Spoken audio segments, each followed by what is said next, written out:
नमस्कार, स्वागत है आपका प्रत्यक्ष भारत में। मैं हूं आपके साथ अभिषेक शर्मा और आज मैं मौजूद हूं एआईसीसी में। आज मैं यहां पे इसलिए आया हूं क्योंकि आज जो हमारे साथ मेहमान हैं वो किसी परिचय के मोहताज तो नहीं है, लेकिन फिर भी मैं अपना काम किए दे देता हूं। आज हमारे साथ मौजूद हैं AICC incharge of Sikkim, Tripura and Nagaland. और आज जो हमारे साथ मेहमान मौजूद हैं उनका नाम अब तक आप समझ चुके होंगे, डॉक्टर अजय कुमार। सर, बहुत बहुत शुक्रिया आपका हमारे साथ जुड़ने के लिए। थैंक यू यार। सर, सबसे पहले आपसे सवाल है, व्यक्तिगत सवाल है कि एआईसीसी इंचार्ज ऑफ सिक्किम आपको बनाया गया, तो आपको क्या लगता है ये आपके कामों का फल है? जो आप अब तक इतने ज़बरदस्त काम करते आए हैं उसका आपको इनाम मिला है सर कांग्रेस की तरफ से? नहीं, मैं तो देखिए, तो सोनिया गांधी जी हो या राहुल जी को मैं धन्यवाद देना चाहूँगा कि काम करने का मौका दिया है। जी कांग्रेस पार्टी में हमारे जैसे बहुत सारे अच्छे लोग हैं। जी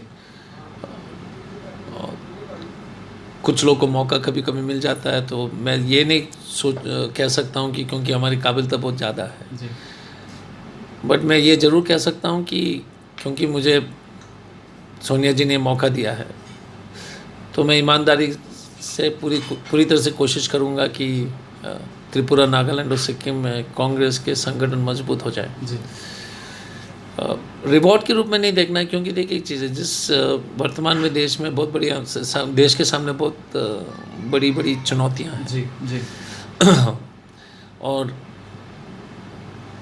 जिस ढंग से हम लोग को इस देश के नागरिक और जनता को समझाने के हम लोग उस तरीके से अभी सफल नहीं हो पाए, लेकिन देश के सामने बहुत बड़ा खतरा जो है ना मंडरा रहा है।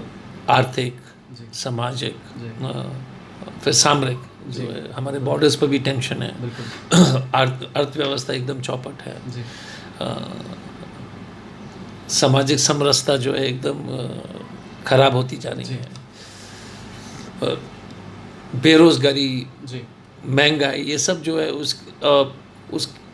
ये सब जो चुनौतियां जो है ना, अगर इनके समाधान नहीं होंगे तो देश जो है ना 20-25 साल पीछे चले जाएगा। अभी वर्तमान में पिछले कांग्रेस के यूपीए के सरकार के जितना भी उपलब्धियां थी, जैसे 25 करोड़ लोगों को गरीबी रेखा से ऊपर ले आना, वो सब साफ हो गए। अब तो 25 करोड़ लोग तो गरीबी रेखा से नीचे चले गए हैं मोदी जी के समय, और उसके अलावा मध्य वर्ग के 3 करोड़ लोग भी जो है गरीबी रेखा के नीचे चले गए। तो इसलिए ये ज़रूरी है कि हम सब कांग्रेस के लोग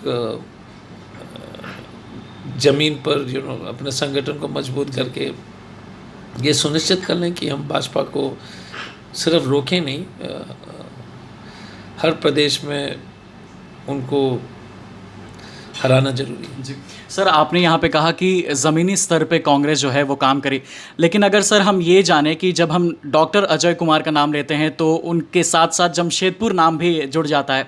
जमशेदपुर में आपने लगातार ज़मीनी स्तर पे काम किया है, तो सर जमशेदपुर की जनता जानना चाहती है, खासकर सोशल मीडिया के माध्यम से, कि डॉक्टर अजय कुमार क्या आने वाले झारखंड के चुनाव में चुनाव लड़ेंगे और जमशेदपुर के लिए वो ना कि एआईसीसी के इंचार्ज बल्कि वहाँ के एमएलए एमपी बन के वापस से एक बार फिर से वहाँ की जनता के लिए कुछ करेंगे? देखिए, घर तो घर ही है जी, और मैं तो अगर पार्टी अगर चुनाव लड़ने के लिए बोलती है तो लड़ेंगे जरूर। लेकिन आपको मालूम होगा कि पिछले जब मैं सांसद था और उसके बाद भी पब्लिक का सेवा करने से जो है ना कोई पद की आवश्यकता नहीं है। जी अब महीने में कम से कम मैं 15-20 दिन जमशेदपुर में रहता था। अब हो सकता है थोड़ा सा हल्का 3-4 दिन का, तो कम से कम 10 दिन तो महीने में वहीं रहता हूँ और रहूँगा भी। और सुबह से शाम लोग आते हैं, और जब भी मैं जमशेदपुर में रहता हूँ तो मैं पूरा अपना लोकसभा क्षेत्र का भ्रमण तो करता हूँ। तो हमारा पहला प्यार तो अपने क्षेत्र तो है ही, झारखंड है, और जमशेदपुर है, झारखंड है। तो मैं तो यही चाहूँगा कि वहीं से लड़ूँ, लेकिन बाकी तो पार्टी के निर्णय हैं। जी सर, आगामी चुनाव आने वाले हैं यूपी में, लगभग सभी पार्टी ने अपनी तैयारियां शुरू कर दी है, तो कांग्रेस की क्या तैयारियां हैं सर? क्या कुछ उलटफेर इस बार देखने को मिल सकता है सर? देखिए, बहुत जल्दी मैं पूछ रहा हूं, लेकिन नहीं, क्योंकि देखिए, क्योंकि यूपी के बारे में टिप्पणी मुझे करना उचित इसलिए नहीं होगा क्योंकि मैं जानता हूं कि प्रियंका जी पूरी तरह से कोशिश कर रही हैं। जी वहाँ के प्रदेश अध्यक्ष जी अजय लल्लू जी का भी चुनौतियाँ बहुत बड़े बड़े चुनौतियाँ हैं। तो कोशिश तो पूरी तरह से सब लोग कर रहे हैं जी और मुझे उम्मीद है कि नतीजे अच्छे होंगे। जी लेकिन बाकी किस तरह की तैयारी चल रही है उस पर मुझे उतनी जानकारी इसलिए नहीं है क्योंकि यूपी के राजनीति से तो मुझे उतनी उससे उतना ज़्यादा अवगत नहीं हूँ। सर, आपके जब मैं फेसबुक पोस्ट से गो थ्रू हो रहा था तो वहाँ पे मुझे तालिबान का आपने एक डिफिनेशन दिया था, जो कायर होते हैं, इस तरह का डिफिनेशन आपने तालिबान पे रखा था। सर, आमतौर पे आप फेसबुक पे आके लोगों की मदद करते हैं, सोशल मीडिया के माध्यम से मदद करते हैं, लेकिन सर जब से तालिबान का मुद्दा आया है, जितने भी ग्लोबल लीडर्स हैं, खासकर मैं अपने देश की बात करूँ, वो लोग मौन हैं। सर, इस पर आप क्या कहना चाहेंगे? देखिए, एक चीज़ है, मैं तो प्रधानमंत्री जी मोदी जी को भी की टिप्पणी में हमेशा देखता था। 2011-12 में बोलते थे कि there is no good Taliban, there is no good bad, all are terrorist. 2011 की बात है ये और 12-13 की बात होगी, प्रधानमंत्री बनने के पहले और बाद भी। लेकिन अब जो है प्रधानमंत्री जी तालिबान के बारे में कुछ बोल नहीं रहे हैं, कोई टिप्पणी नहीं आ रही है सरकार की तरफ से। तो अगर तालिबान वाला शब्द सिर्फ राजनीतिक रोटी सेकने के लिए इस्तेमाल की जा रही है तो अफसोसजनक भी है और भाजपा के दोहरे मापदंड की जो है एक और उदाहरण है, क्योंकि वर्तमान में तालिबान अफ़गानिस्तान में पूरी तरह से उन्होंने अपना सरकार स्थापित कर दिया है और प्रधानमंत्री जी और भारत सरकार को स्पष्ट रूप से देश की जनता को बतानी चाहिए कि आपका क्या रुख है। जी। अब राजनीति और यूपी चुनाव में तो तालिबान वालिबान बोलते रहते थे, जी। लेकिन आप बताइए ना कि आप उनको क्यों नहीं आतंकवादी बोल रहे हैं। जी। क्योंकि जिस तरह से महिला के साथ ये लोग व्यवहार कर रहे हैं, जिस तरह से जो है जिस तरह से अत्याचार शुरू हो गए वहाँ पर, बच्चों के साथ अत्याचार, बच्चों के साथ, महिला के साथ। और देखिए, मैं तो यूपीएससी में, जो वैसे तो मैं डॉक्टर हूँ, लेकिन यूपीएससी में मैंने हिस्ट्री, मेरा ऑप्शनल से एक हिस्ट्री था, जी, एक सब्जेक्ट, दूसरा एक zoology था। उस ज़माने में 2 ऑप्शनल्स थे। जी। तालिबान पिछले 20 साल से जी। दुनिया का सबसे बड़ा अफीम व्यापार के सप्लायर है, अफीम के सप्लायर। जी, बिल्कुल सर। 20 साल से। जी सर। और उसी अफीम के नफ़ा से जो है प्रॉफिट से, नफ़ा से जो है वो बंदूक खरीदते हैं। जी। और उसी बंदूक के दम पर जो है वो अपने ड्रग ट्रेड कर रहे हैं। तो कैसे ये गुड होगा? जी, बिल्कुल। जो 20 साल से अफीम का व्यापार, बंदूक खरीद रहा है उसके नफ़ा से और गोली चला करके सबको, अपने जो है प्रतिद्वंदी को मार रहा है, वो अचानक जो है गुड कैसे हो जाएगा? जी। और ये बात तो अमेरिका को भी मालूम थी। जी, बिल्कुल सर। हाँ।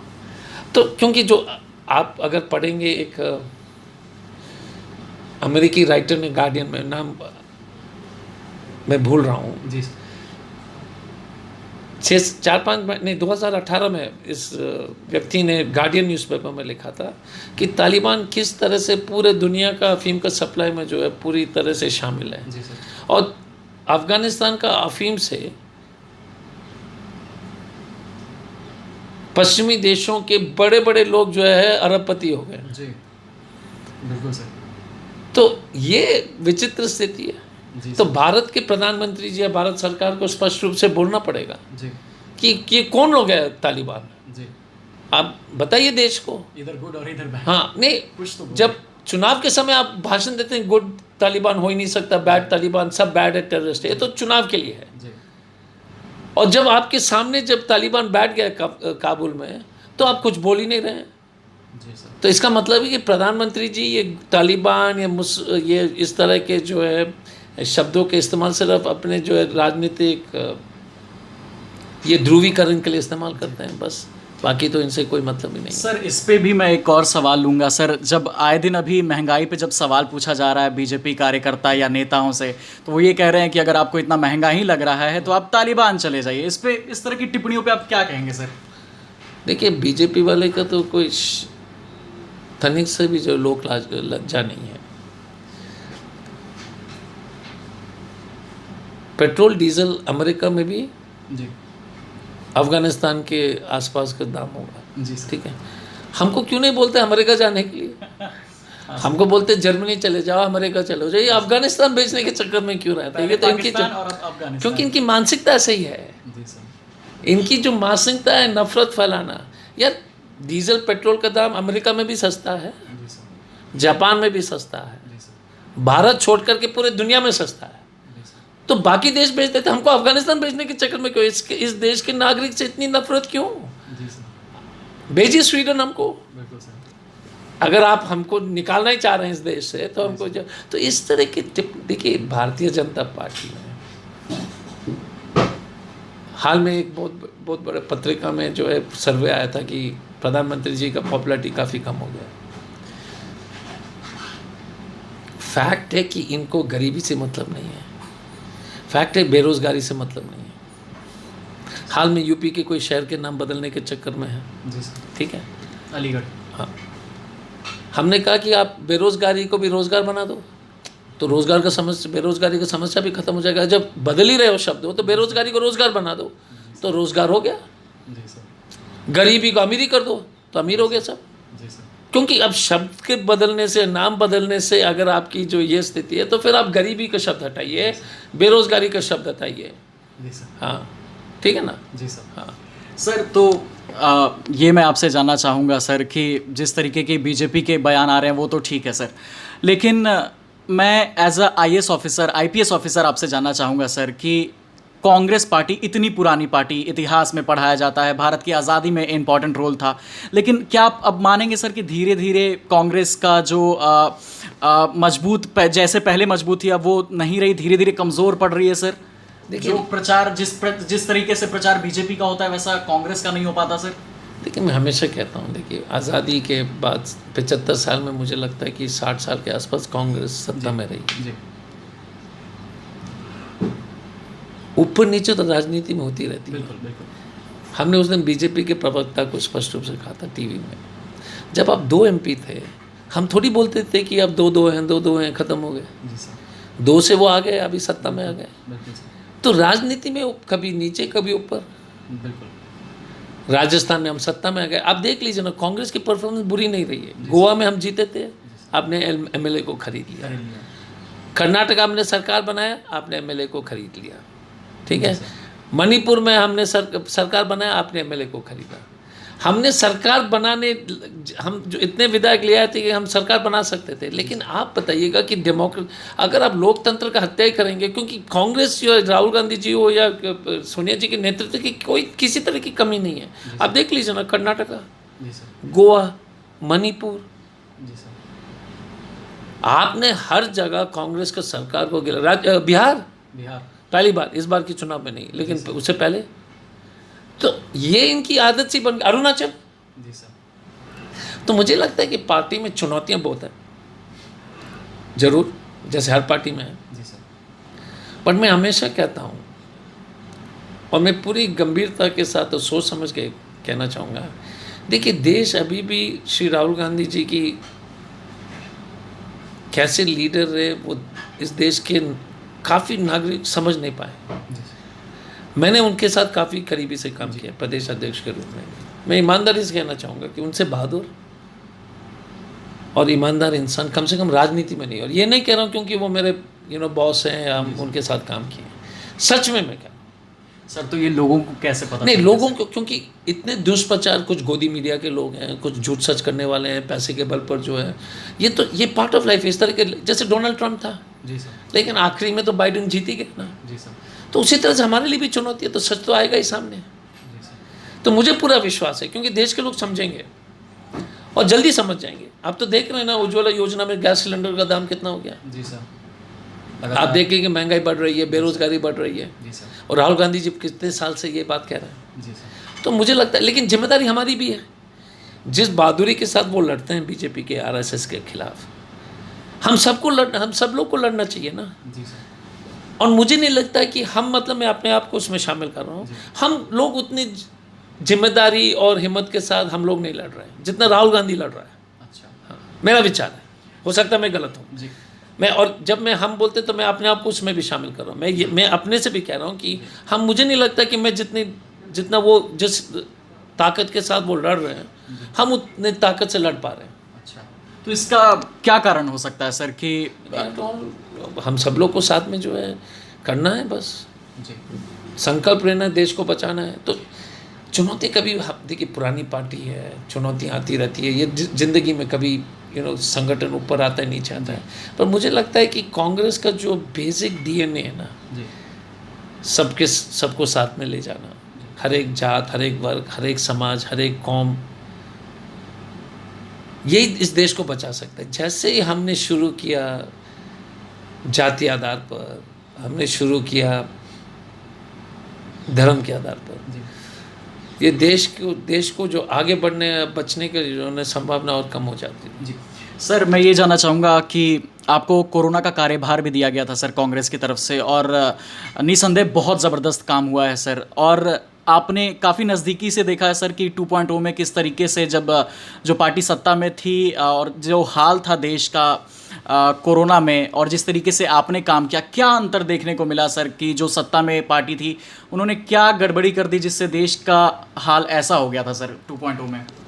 देखिए 99% गलतियां जो है, देखिए कुछ प्रतिशत प्रदेश की तरफ से, और उसमें हमारी सरकार भी शामिल है, बीजेपी की भी है, लेकिन 2-3 मुद्दे जो हैं, एक तो ऑक्सीजन की जो कमी है जी वो पूरी तरह से मोदी जी की गलती है, केंद्र सरकार की, क्योंकि ऑक्सीजन सप्लाई सेंट्रल गवर्नमेंट के चार्ज में था। जी दूसरी बात है, ज़ीरो तैयारियां थी, और तैयारी ज़ीरो इसलिए थी क्योंकि इतने जो है अपने पीठ ठोकने में इतने व्यस्त थे कि उनको लगा कि हमने कोरोना पर जीत पा लिया, कि प्रधानमंत्री जी विदेश देशों में जाकर भाषण दे रहे थे कि हम अपने देश में तो साफ कर दिया, आपके देश में भी साफ कर देंगे वैक्सीन देकर। तो एक तो अहंकार, दूसरा एकदम ज़ीरो तैयारी, तीसरा वैक्सीन के ऑर्डर्स, वैक्सीनेशन तो एकदम बंद हो गया था। जब दूसरा वेव में जब लोग इतने बड़े संख्या में मरने लगे तब वैक्सीन का ऑर्डर दिया था। चौथा है कि ये पूरी वैक्सीन के कोविड की लड़ाई एक इवेंट मैनेजमेंट था। अब बताइए ना कि ताली बजवाए हमसे, मोबाइल के लाइन ऑन ऑफ करा दिए, कुछ हुआ? फिर ये फूल बरसा दिए डॉक्टर्स के ऊपर, फिर डॉक्टर्स को पैसे नहीं दे रहे, नौकरी से निकाल रहे हैं, जो मर गए उनको जो है जो पैसे देने थे नहीं दिए, डॉक्टर नर्स तो बेचारे जो भगवान भरोसे छोड़ दिए, लेकिन फूल जरूर फिकवा दिए ऊपर से, हेलीकॉप्टर से कुछ किए थे मोदी जी। तो इस तरह की तैयारी है। आप बताइएगा कि जिस देश में पोलियो वैक्सीनेशन में एक दिन में 12 करोड़ लोग को वैक्सीनेशन किया गया था एक दिन में, अगर आपको याद होगा, उस देश में आप 40-50 लोग को वैक्सीन करने में आपको दिक्कतें हो रही है। तो और सबसे इम्पोर्टेंट चीज़ है कि आंकड़े को जो है ना तोड़ मरोड़ करके पेश करना, झूठ आंकड़े पेश करना। आपने गंगा में लाशें देखी, जी बिल्कुल, शमशान घाट को जो है, क्योंकि आप ढक दिया गया ताकि जो है फोटो ना आए सामने। तो यार जिस व्यक्ति की मौत हुई उनको जो मरने के बाद भी जो इज्जत नहीं दिया। सर ये भी कहा गया कि किसी की मौत ऑक्सीजन की कमी से नहीं हुई है, ये जब बयान सामने, तो आप क्या बोलोगे इसका? ये झूठो ये तो एकदम फर्जी, ये एकदम झूठी सरकार है। हम तो हमेशा कहते हैं कि भारतीय झूठी पार्टी है ये, क्योंकि आप बताइए ना कि इतने लोग मरे हैं, हर एक अखबार में है ऑक्सीजन की शॉर्टेज, और आप फिर बोलते हैं कि किस मुंह से आप बोलते हैं कि किसी की मौत नहीं हुई? आपने राज्य सरकार से आंकड़े मांगे ही नहीं थे। ये दूसरा झूठ है कि आपने जो है राज्य सरकार से आंकड़े ही नहीं मांगे थे। सर कांग्रेस ने कैसा काम किया कोरोना 2.0 में? देखिए कांग्रेस के सरकार के परफॉर्मेंस जैसे आपने देखा राजस्थान हो जी, और जहाँ गलतियाँ हुई गहलोत साहब ने माना है जी। छत्तीसगढ़ में तो परफॉर्मेंस अच्छा ही रहा, पंजाब में भी, जहाँ जहाँ संभव था। मैं ये नहीं कह रहा हूँ कि आइडियल सिचुएशन है, लेकिन आपने कोई बड़ा शिकायत आपको पंजाब से मिला होगा या राजस्थान से? मौत के आंकड़े को छुपाना ना राजस्थान से या छत्तीसगढ़ से ना इससे कोई स्टेट से आपको नहीं मिला होगा, लेकिन आपको कहाँ से मिलता है? गुजरात से मिलता है, यूपी से मिलता है। महाराष्ट्र में भी कोई आंकड़े जो मरने के आंकड़े छुपाने की कोई रिपोर्ट नहीं आई थी, लेकिन छिपाने के नहीं थे सर, लेकिन केसेस तो बहुत ज़्यादा आ रहे हैं। केसेस देखिए एक चीज़ है, विचित्र स्थिति इसलिए है, हम टीवी डिबेट में जाते थे, जी सर, बोलते थे कि महाराष्ट्र में केसेस बढ़ रहे हैं, महाराष्ट्र में, ठीक है, जी सर, उसके तुरंत बाद गुजरात में हुआ। जी सर, संबित पात्रा जी बोलते हैं कि पंजाब से शुरू हुआ। अरे भाई साहब, कोई वायरस, कोई विपक्ष का वायरस निकलता है क्या? जी सर, तो इस तरह का उदाहरण के प्रयोग जिस तरह से बोलते ये लोग हैं, यार वायरस कहीं से भी हो सकता है। अगर मान लीजिए मुझे कोरोना हुआ, ठीक है, मुझे मालूम नहीं है, आप आकर हमसे साथ खाना खा लेते हैं, आपको हो जाता है, तो आप हमारी जान ले लोगे क्या? हम तो जानबूझ के आपको थोड़ी दिए थे। यही मतलब हो कि एक देश के नागरिक बेचारा ट्रेन में जा रहा, उसको मालूम नहीं, आपको दे देते तो उसको मारो। ये तो यार, ये तो सर मेडिवल सोच जो है ना, सामंतवादी विचार की बात। लेकिन तो कोरोना में कांग्रेस की लड़ाई में एक चीज़ मैं जरूर कहना चाहूँगा, यूथ कांग्रेस जी, और ये श्रीनिवास जी और उनके पूरे टीम, श्रीनिवास जी, जी सर, मैं तो बोलता हूँ कि सचमुच में उन्होंने जिस तरह से जो है ना, जिस लगन से और जिस समर्पित रूप से उन्होंने सेवा किया पब्लिक का, बिना अपने जो है चिंता, अपने स्वास्थ्य की चिंता किए हुए, सचमुच में सराहनीय है। फिर प्रियंका गांधी जी क्योंकि उस कमेटी में थी, गुलाम नबी आज़ाद साहब ने जो पूरी तरह से उस ढांचा को बनाया। जी, गुलाम नबी आज़ाद साहब का ये आइडिया था कि हर एक व्यक्ति जिसके घर में मौत हुई है उसके वहाँ कांग्रेस के कार्यकर्ता जाएं, जी, मिलें।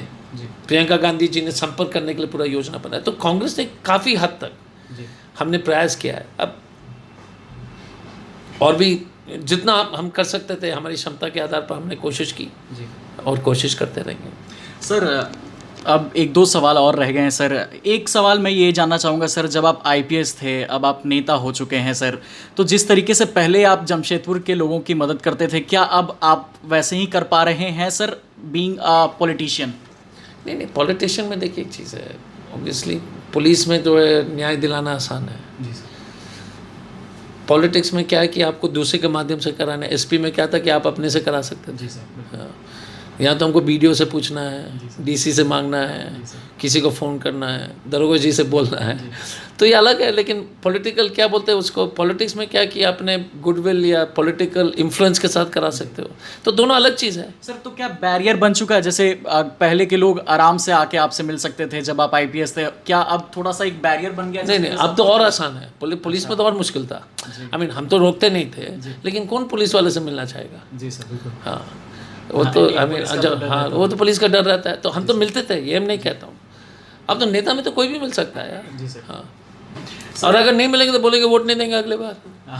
वो भी है सर। सर एक आखिरी सवाल आपसे कि एआईसीसी इंचार्ज सिक्किम के बनाए गए सर, आप क्या वर्क फ्लो रहेगा सर? क्या आपने तैयारियां की हैं सर? कैसे वहाँ पे काम होगा? देखिए, सर तीन प्रदेश की जिम्मेदारी राहुल जी ने, सोनिया जी ने दिया है, सिक्किम, नागालैंड, त्रिपुरा। जी सर, तीनों प्रदेश के अलग अलग चुनौतियाँ हैं। जी सर, त्रिपुरा में हमारी वोट परसेंटेज 28% थी, 28-30 के आसपास थी 4 साल पहले, और फिर वो 2 के आसपास आ गई 4 साल। वो राजनीतिक कारण से हुआ। लोकसभा में मुझे लगता है कि हमारे पास, लोकसभा में भी हमारे पास 28-30% था, तो सिर्फ विधानसभा में कम हो गया। तो संगठन है, हमको संगठन मजबूत करना है। और मुझे लगता है कि बीजेपी, टीएमसी और कांग्रेस को देख करके आपस की लड़ाई में, हम ये नहीं कहते हैं कि सरकार आराम से बनाएंगे, लेकिन अगर हम ज़मीन पर बढ़िया से काम करेंगे तो हम सरकार बनाने के स्थिति में आ सकते हैं। पहली बात, नागालैंड में पूरी विपक्षी जो है सरकार के साथ मिल गई है। जी सर, तो अब तो विपक्षी नहीं रहा, अजीब सरकार है, कम्युनिस्ट पार्टी जैसे हो गया कि चाइना जैसे। वहाँ पर विपक्ष सिर्फ कांग्रेस है। तो मुझे लगता है नागालैंड में अगर जो है, क्योंकि मुद्दे तो सिर्फ कांग्रेस उठा रही है, तो नागालैंड भी ठीक रहेगा। सिक्किम में प्रॉब्लम क्या है कि पिछले 25 साल से हमारा पॉलिटिकल बेस जो है उतनी मजबूत नहीं रही है। तो हमको सिक्किम में पूरी तरह से, हाँ, क्योंकि सबसे इम्पोर्टेंट सिक्किम रहा है सर, क्योंकि बेस बहुत कमज़ोर दिखी है सर कांग्रेस की। हाँ नहीं, बेस पहले कहाँ, तो सिक्किम में चुनौतियाँ तो हैं, लोग पसंद तो करते हैं। आबादी मुझे लगता है कि सिक्किम का सिर्फ 6 लाख, सिर्फ नहीं कहूँगा लेकिन 6 लाख ही है। तो इसलिए हम लोग को वहाँ पर संगठन बनाकर, देखिए 6 लाख की आबादी है जी सर, टोटल, जी राइट।